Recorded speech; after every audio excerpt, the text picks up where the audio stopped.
começando mais um Antenados para todo o Brasil na tela da Boas Novas. Muito bom ter sua companhia e a sua audiência no programa de hoje de perguntas e respostas. Tudo que está rolando na internet, bate-papo entre as pessoas que têm dado notícia e você quer um esclarecimento, que é uma opinião de pastores, de homens de Deus. Nós vamos falar um pouco sobre os assuntos que bombaram esta semana na internet, tentar esclarecer algumas coisas esquisitas e complicadas que aconteceram nessa semana, em vídeos e coisas que aconteceram na internet. Olha, você pode participar durante o programa inteiro. Nós vamos colocar na sua tela os contatos para você interagir com o Antenados na Geral de hoje, para falar um pouco sobre os assuntos da semana. Recebo ele, que é teólogo, pedagogo, bispo da Igreja Batista Monte Santo. Ele também é pós-graduado em Teologia do Antigo Testamento e História de Missões Mundiais. Bispo Alexandre Metelo, bem-vindo ao Antenados na Geral. Agradeço, André, mais uma vez pelo convite. É um prazer estarmos aqui sempre no Antenados. E vamos aos temas, né? Eu acredito que estamos aqui para contribuir e, com certeza, hoje o programa está quente, né, André? Hoje vai ser forte, vai começar bom aqui. Vou botar um vídeo daqui a pouco para vocês assistirem, mas antes, deixa eu acabar de apresentar nossos convidados. Também recebo ele, que é pastor e diretor do Seminário Teológico Batista Carioca, Renato César, meu amigo, bem-vindo ao Antenados na Geral. Obrigado, é um prazer estar com vocês. E agora, Bíblia e jornal, um de cada lado. Né? Também recebo ele, que é psicólogo e pastor-presidente da Assembleia de Deus, Ministério Deus de Poder e Glória, pastor Carlos Henrique. Bem-vindo, pastor. Boa tarde a todos, a paz do Senhor Jesus. É um prazer mais uma vez estar aqui e acredito que vai ser mais uma vez de grande valia para todos que estão nos assistindo. Obrigado pela sua presença. Também recebo ele, que é coach, teólogo, pós-graduado em Ciências da Religião, meu amigo Márcio Fiorini. Bem-vindo, querido Antenados na Geral. André, boa tarde a todos. Vai ser muito bom hoje, os temas estão bem polêmicos e eu acho que a gente vai poder esclarecer para vocês tudo que a gente tem desses temas loucos aí, tipo o primeiro que o André vai conversar agora. Se puder, olha cá, o pessoal vai filmar a tela do meu computador, que a gente teve algum problema para poder mostrar isso na tela para você, mas nessa semana bombou na internet e nas redes sociais um vídeo até antigo de um pastor do apóstolo Agenor Duque, da Igreja Plenitude do Trono de Deus, que tem a sua sede em São Paulo. Eu vou colocar aqui só a parte do vídeo, tem um pouco de áudio para você ver, mas você consegue achar na internet. Aparentemente ele se encontra num monte, em algum local, né?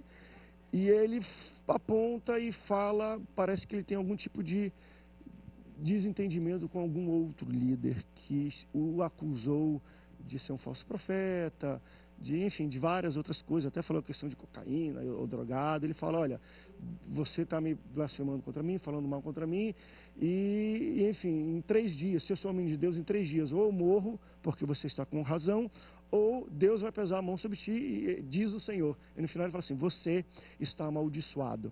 Ele amaldiçoa uma outra pessoa, até um líder. A minha pergunta que eu quero iniciar, não quero nem falar tanto dele ou da sua igreja, de postura, existe validade, como é visto na Bíblia, talvez nos dias de hoje, a maldição proferida, principalmente por um líder, um pastor? Pega, como as pessoas entendem, maldição pega, vale, tem poder as palavras colocadas aqui. Em 3 dias Deus vai te abater. Existe esse tipo de maldição? A palavra de Deus diz que assim como a andorinha no seu voo e passa no seu vaguear, né? A maldição sem causa não virá. Então, desde logo eu digo que não pega, né? Exatamente. A maldição ela precisa ter uma causa muito específica, isso no mundo espiritual. Agora, a briga entre pastores, acontece que esse em específico, esse apóstolo, ele é um cara da mídia, um midiático fanfarrão, né? Você vê as simbologias que ele faz, desculpa, André. Diz o pastor Márcio, diz né? O pastor Márcio, assim diz o Márcio. Você vê as simbologias utilizadas nas liturgias dele e você vê que o cara gosta disso mesmo, é de gerar polêmica e aparecer. Bota pano de saco, vai para um suposto monte, bota uma câmera em cima dele, apontando para o cara que falou alguma coisa dele, ao invés dele ir para o quarto orar pelo irmão, para ter misericórdia, ele vai lá e amaldiçoa esse cara. Isso traz ibope. Agora, para mim, ele então se destruiu no que fez, porque em 3 dias o cara não aconteceu nada, porque senão ele teria ido, ele gosta disso, e de tá lá, caiu! Ou então, ele também não aconteceu nada com ele. Foi o que o pastor falou, maldição sem causa não vem. Agora, sobre aquele que intenta a motivação de amaldiçoar, vem. Porque Deus conhece as motivações do coração do homem, e eu tenho certeza que essa atitude dele não é uma atitude que Deus se agrada. Eu nunca posso amaldiçoar o meu próximo. Ou amo, ou oro, ou calo a minha boca. Essa atitude não é uma atitude de um líder que deveria. Ontem eu fiz um vídeo sobre ele, botei no YouTube, já está cheio de gente no Face, porque uma pessoa chegou no mercado falando que ia para São Paulo para poder pegar a rosa de Saron que eles dão, porque as pessoas que estão pegando estão encalhadas, esse foi o termo da garota, a esposa dele falou na televisão que o último rapaz que pegou encheu de mulher para poder ficar com ele. E que ele vai desencalhar e as pessoas que pegam essa rosa desencalham. Não dá endereço não, senão... Aí a garota falou, tô indo para São Paulo semana que vem pegar a rosa porque eu preciso desencalhar.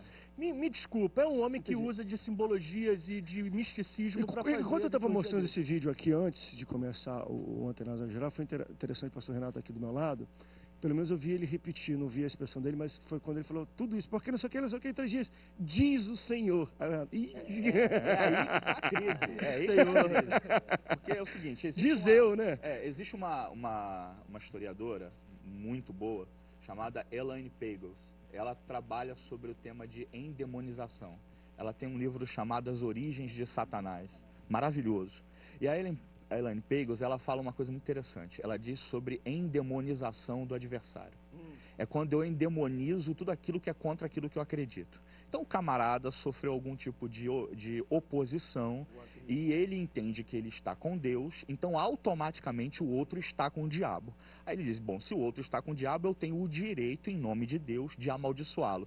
Daí vem a origem da expressão que ele usa no final. Assim diz o Senhor, eu coloco na boca de Deus aquilo que eu quiser, né? Porque eu sou representante. Deus vai garantir minha palavra, Sim, porque eu sou homem de Deus. Eu sou representante legal dele na terra. Isso é tão agravante que ele não para pensar, por exemplo, na oração do Pai Nosso. Perdoa as nossas dívidas, assim como nós perdoamos aqueles que nos devem, né? Aqueles que nos ofendem. Isso é muito complicado. E eu acho que isso já se tornou um círculo vicioso. Não é só ele, não. Ele é um reflexo de um comportamento já comum na teologia brasileira. Deixa eu levantar uma pergunta, não necessariamente falando em si da pessoa e tudo mais, mas... claro, e a gente já mencionou mas tudo ele isso. É só mais um. Mas a minha questão é a seguinte, vou ao início da pergunta onde o bispo Alexandre falou o seguinte, André, maldição sem causa não pega, né? É uma maneira da gente colocar assim, não tem efeito. O que seria uma razão de maldição? Existe alguma razão onde um homem depois pode, da graça, em nome de Deus, falar, eu te amaldiçoo por isso? A Bíblia vai dizer o quê? Ele hoje constrói, André. A Bíblia fala que nós devemos amar o nosso inimigo. Não tem Quer dizer, sentido. como é que eu vou amaldiçoar? Estou fazendo o contrário do que Jesus ensinou. Ele pergunta o que nós devemos fazer. Amaldiçoar, odiar ou amar? Em que Os nossos circunstâncias inimigos nós devemos amaldiçoaríamos alguém? Ou não vocês entendem que não existiria? Existe a possibilidade da gente ter o ato de querer amaldiçoar. Agora, essa possibilidade não é legal diante de Deus. Você não pode fazer isso tendo respaldo bíblico de que deva fazer. Aquilo que acontecia no Antigo Testamento era uma outra característica do Deus que a gente conhece hoje pós-graça. Nós não vemos essa possibilidade de Jesus nos permitir amaldiçoar alguém. Veja bem, eu entendo que a maldição ela só tem causa quando algum tipo de norma bíblica venha a ser ferida no sentido apodítico, né? Porque existem duas vertentes teológicas que são a casuística e a apodítica. Na casuística, Deus ele nos outorga o direito de escolha. Por exemplo, Deuteronômio capítulo 28, se atentamente ouvirdes a minha voz, esse ser, ele é casuística, é opcional, eu posso fazer a minha escolha. Agora existe a apodítica, por exemplo, não matarás, é uma apodítica. Então, quando uma norma é quebrada, é ferida no sentido apodítico, automaticamente se encaixa aí na consequência. Mas aí é princípio. O que eu estou falando, na verdade, exatamente. Você não teria, exatamente, você não teria algo se eu não tivesse proferido para você. Mas eu trago isso a Esse é existência. um princípio que vem de Deus e não de mim. Eu não vejo, entendeu? Mas olha só, existe uma coisa que os judeus fazem que eu admiro muito nisso. Eles entendem que você pode abençoar e amaldiçoar.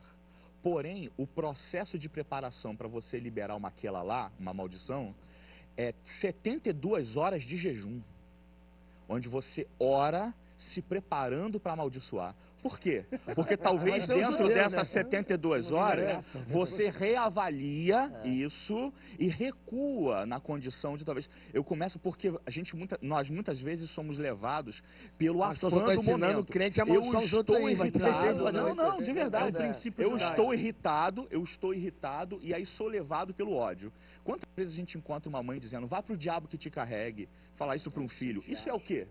Isso é amaldiçoamento. E os pais exercem uma autoridade direta sobre os filhos. Então, mas aquilo ali é o afã do momento. A gente não considera que nós estamos sendo levados pelas emoções. Aí a percepção judaica, que eu acho admirável, para pensar, reflete no que você está fazendo, porque talvez você desista. Veja só. Você talvez desista essa é uma possibilidade desejo. Que o judeu gera de alguém que vá poder amaldiçoar, totalmente quebrada com os ensinamentos pós-cristãos. Então, Jesus, ele já sabendo dessa cultura, porque era judeu, ele diz, olha, de agora em diante, nem a possibilidade daquela lá, 72 horas, você não tem o que pensar, pense em amar, daqui para frente tua postura não é mais. Em alguma possibilidade que você tinha legalidade de amaldiçoar, você não tem mais hoje. Mas eu posso colocar uma questão?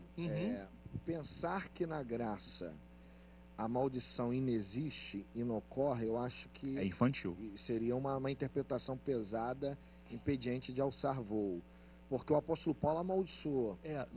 Nós vemos, por exemplo, na prática da simonia, né, aquele Simão curtidor, ele foi amaldiçoado. E como ele está em Mineu, Alexandre, também entrega na mão do diabo. Então, veja só, na prática, por exemplo, de uma simonia, na prática de alguma coisa que venha a ferir ou de alguma maneira turvar a vontade de Deus, que é soberana, nessa ambiência da soberania... Eu concordo com a postura do senhor em usar essa possibilidade. Agora, eu discordo quando essa de alguma maneira, esse é algum ensinamento que Jesus tenha dado. Não, nós não podemos transformar isso em doutrina.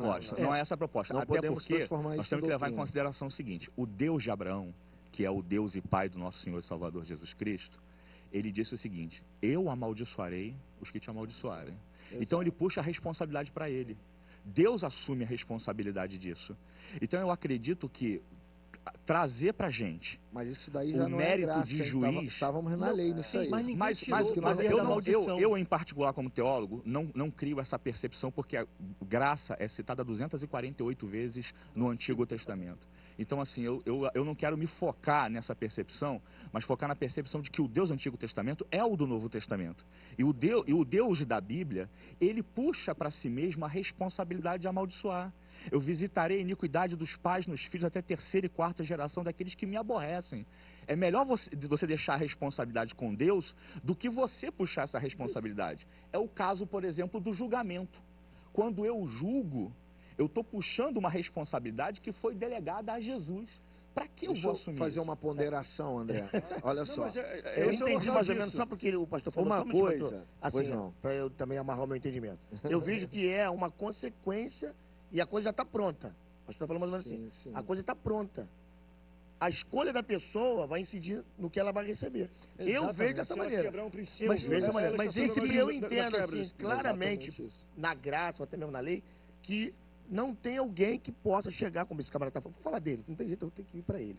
Essa maneira, como o pastor colocou muito bem ali, esse carnaval que ele faz aí, isso é para aparecer, tá certo? E não se parece com Jesus. Porque em nada, ele desconstrói tudo que Jesus falou. Como eu estou batendo essa tecla do começo, é amar, todo tempo amar. Agora, eu não acredito, na minha opinião, alguém chegar, pastor, estou te amaldiçoando. Eu não vejo autoridade de ninguém para isso. Eu só vejo Jesus falando, eu te amaldiçoarei quem te amaldiçoou. Então é justamente o contrário. Vamos rápido pro break. O próprio depois Deus nós voltamos para o Bispo Metel. Eu estou fazendo. Que ele vai também fazer uma ponderação, que é um assunto... Muita gente está falando sobre isso. É bom a gente deixar bem claro o posicionamento, porque às vezes também quando você vai... Muitas pessoas buscam...